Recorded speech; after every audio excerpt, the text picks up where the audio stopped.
Hey guys, it's Zach back with another review, this time of the Rawm ER21 Pro. That's right, Rawm is made in Ergo, and it is very, very good. Adjacent to their ambidextrous ES21, this is now using the new TTC opticals, which I think is a huge step forward for Rawm in their click implementation. The quality of their mice has overall always been very good for me, so I was super stoked to try this mouse out and help you answer the question, is this the best mouse Rawm has made yet? Is this the EC2 clone that you've been waiting for? Let's find out.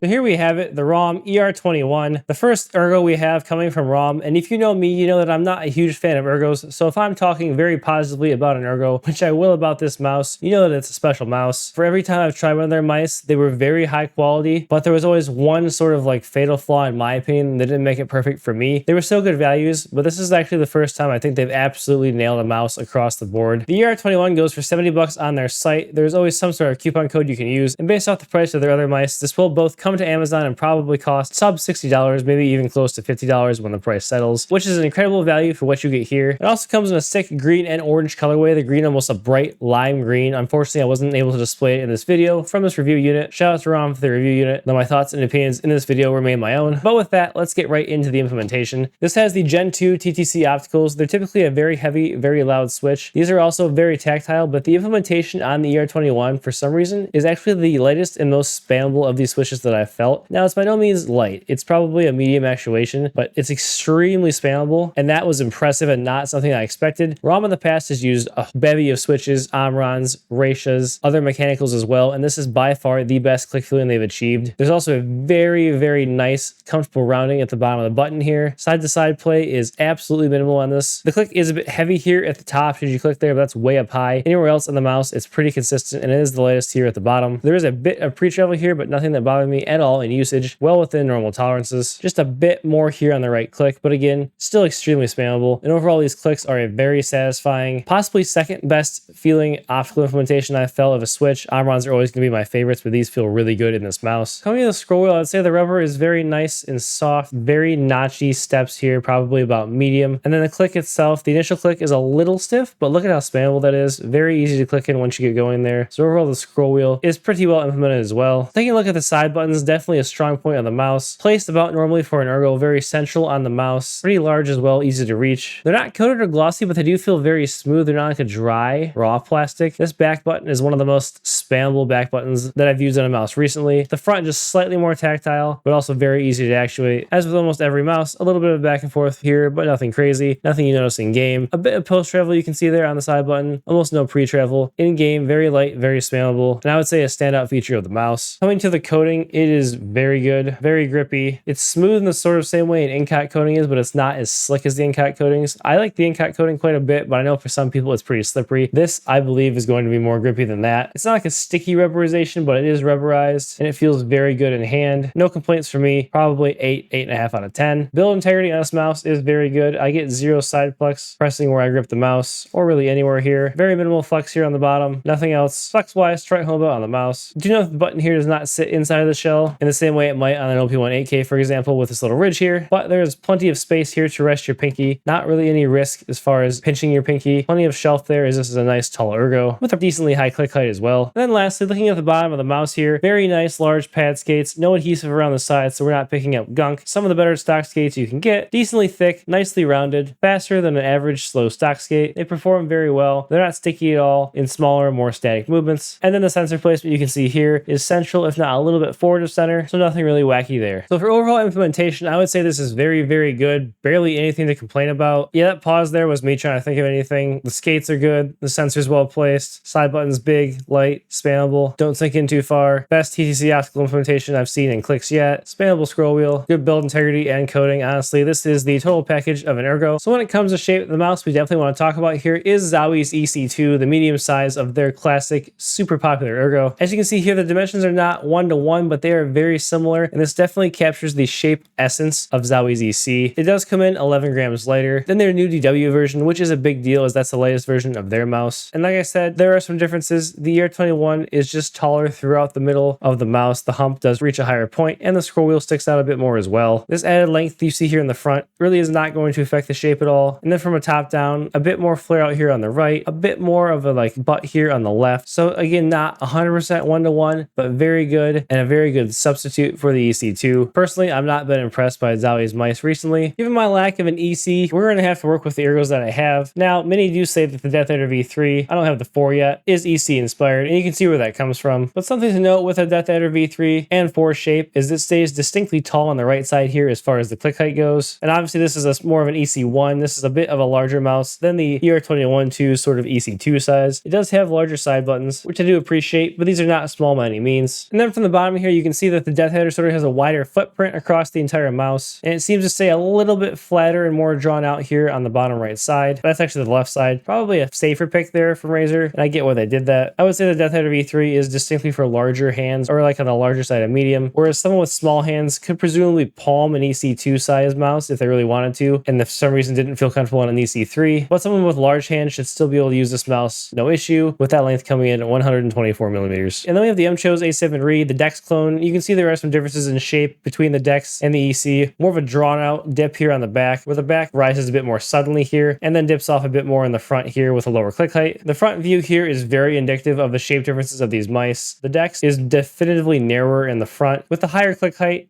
Not quite as much flare out here on the front left, and just not as much presence in the top middle of the mouse. And then from a bottom view, you really get the idea of how narrow the Dex is in the front compared to other Ergos, and how there's more of a taper in here on the left-hand side, which honestly the taper on the ER21 felt more sudden and defined than the Deathadder, and the Dex even more so here. There's sort of a similar dip here to a more narrow front on the Dex, which is what makes the shape feel uncomfortable for me. I can't quite get a comfortable rest for my pinky and ring finger here, whereas this front right side of the EC shape here, as you can see, provides a bit more support. A nice spot to rest my ring finger, as well as a place to support my pinky in line with my thumb and the sensor. So value-wise, again, coming in at $70 before coupon codes on their site, I find this to be very good. This feels on the same level, if not better. I would say better than a Cyrox mouse. The mouse market has really progressed since the V6 and the V8 came out. They are still very, very good. And you can still call them the total package at $70, but again, the market is catching up, and at 70 bucks, I think this in overall quality does surpass those mice. Even though it is an Ergo, look out for the Cyrox V12. Once this comes to Amazon and gets a little cheaper, this is probably my #1 pick for a mid-sized Ergo. If you remember, the Lamzu Paro Aurora was my other favorite Ergo pick that I've had recently. That was more of an EC3 size in the shape. It also came in at $30+ more than this mouse. This is a much better value, but if you want that smaller Ergo shape, I would still recommend you go for the Paro or look elsewhere in the budget market. But if you're looking for an absolute middle-of-the-road sized Ergo like the EC2, I see no reason to buy a Zowie EC2 DW these days when you can get this mouse, which honestly feels better to me in many, many ways than the Zowie mouse, for roughly half the price. Performance-wise, nothing to write home about as far as issues with pulling or any other performance that I checked out in Mouse Tester. It all looked good and felt very good in game and in the graphs. So this mouse has a complete and full recommendation for me. I may hang on to it. I may try to pick up the green colorway because it's awesome. But either way, it's a mouse I'll be sticking to both in use if I want to go with an Ergo, as well as a nice shape comp with a Zowie EC2. As you can see, this makes use of their Rawm Hub software, which is fully featured. Allows you to change DPI, pulling rate. I was running in high powered mode. And you know, there is also a glass mode for the 3950 and a pulling rate up to 8K. All the other settings you would assume are here. I went with mode 3 as it seems to be the strongest pushback to wireless interference. Even though it does use more power consumption, that is always something I want to have on, and I toggled off the smart power saving. And you can set debounce here individually for all the buttons, noting that left and right click have a minimum debounce of 1 millisecond. So we have the ER21 completely stock, coming in at 51.5 grams, 2 grams over the advertised weight with the skates on here. Forgive my ridiculous camera angle, I'm testing a new camera, but the narrowest part of the grip width, which is pretty far forward here, comes in at 56.2 millimeters. The very tall advertised hump height of 43 millimeters is actually accurate, coming in at 42.7 millimeters, and I clocked the widest part of the back flare here at 66 millimeters. We'll get this camera angle turned around in the next review, don't you worry. So that about wraps it up for my thoughts on the Rawm ER21 Pro. It was indeed the EC2 clone you've been waiting for, and it is indeed the best mouse they have made to date. Rawm has done nothing but impress me, and this makes me even more excited for their upcoming release of the Leviathan V4, which appears to be sort of like a Viper V3 shape and comes in an awesome blue colorway. I do hope to be testing that soon and continuing to work with Rawm in the future. Please subscribe and like if you enjoyed the video. You can follow me on X at DasherZach. Check out the Mousecast podcast, join up on my peripheral Discord, and with that, we'll see you.